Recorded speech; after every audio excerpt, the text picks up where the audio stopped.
You know, when we choose people, siyempre yung X factor, hindi mawawala yun eh. Yun ang it, the X factor, I don't know what it is. Pero andon, and I'm sure kayo rin, alam niyo yan eh, pag nakita ninyo X factor.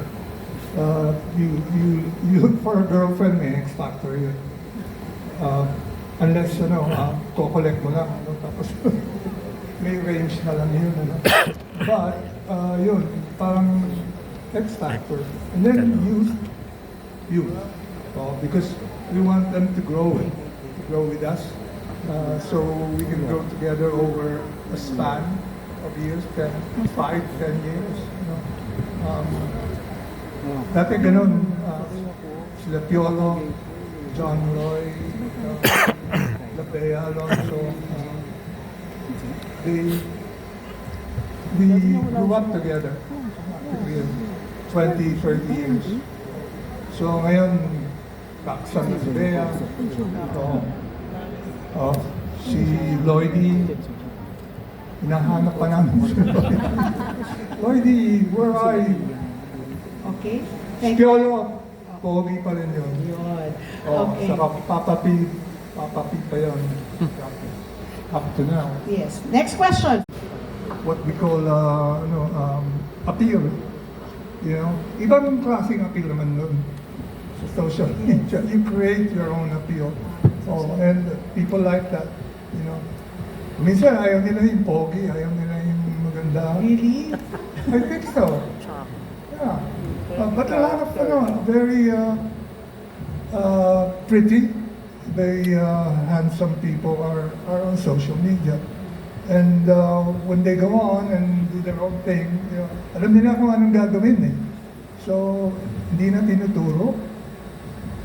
This whole generation of people who young people, my grandchildren, they grew up with the media.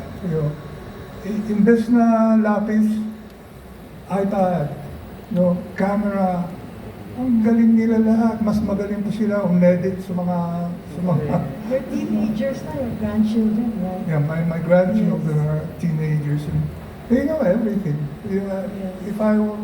I wish I knew what they knew when I was a teenager. Iba sila. So it's a challenge. It's a challenge for the young people now in regular entertainment in mainstream.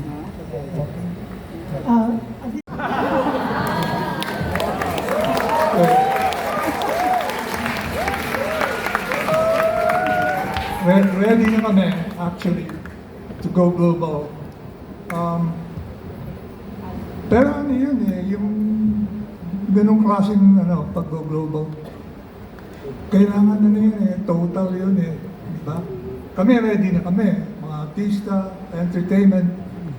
Pero yung financial, yung state ng gobyerno, di ba? Marami yan. Nagiging critical mass yan, may pera.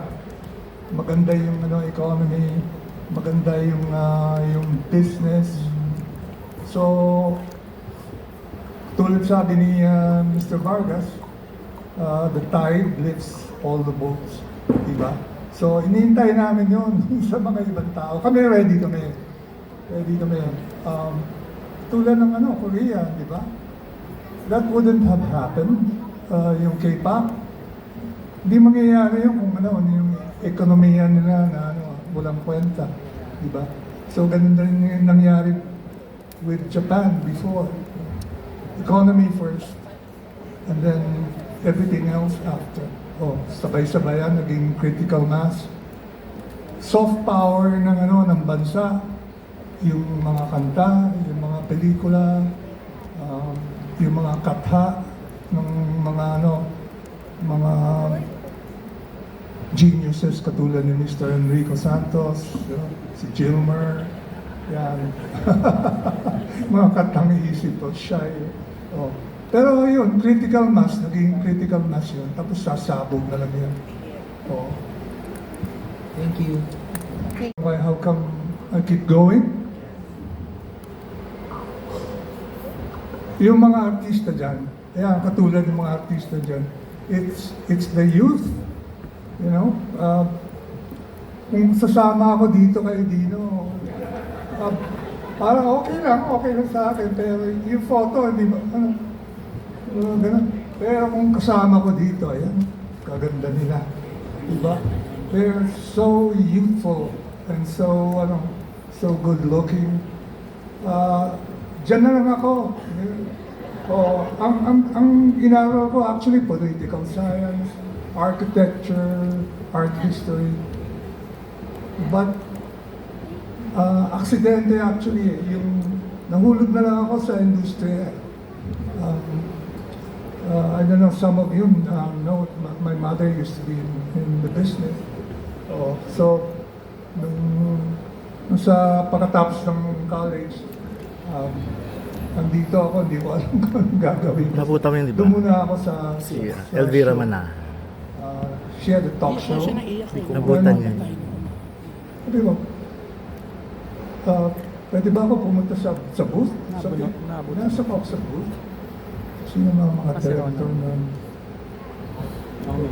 Anyway, sila Nestor Torre yun. Even before Nestor, Lou, yeah. Joey, alam niya, no? alam niya. Yeah. Kabatcha. Yeah, anyway, so, pagpunta ko sa booth, after I got interested, and I said, sige, can I hang out in ABS? Tapos, umikot ako lahat ng shows. Comedy, drama, kita ko sila, Ma'am Dolphy, si Ma'am Nano, ganun ka, no? Oh my God, Ma'am Nano. Tapos nandito pa ako, na Ma'am Nano, yung mga yun. And mga director, Al Quinn, Joey,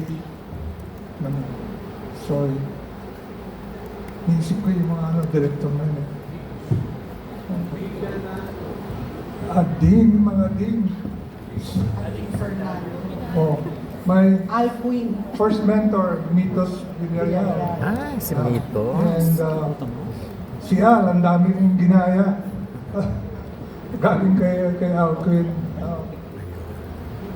But I said, kaya ko yun Kaya ko yung ginagawa nila And hindi lang kaya, I enjoyed being there. So, pupunta ako nun, walang biro, 9 in the morning hanggang 12 at night. So, umiikot ako. Paikot-ikot lang doing all sorts of jobs. Anyway, that's what keeps me, in the business. Na may mga utak sila, may mga utak rin kami, pero mas maganda at mas pogi kami kaysa sa kanila. Thank you. And with that, we'd like to thank the press for their questions. Can Mr. M? Thank you. Which is right now. Because right now, I'm sure the press would also like to meet our Block 1 Starworks artist. Okay, let's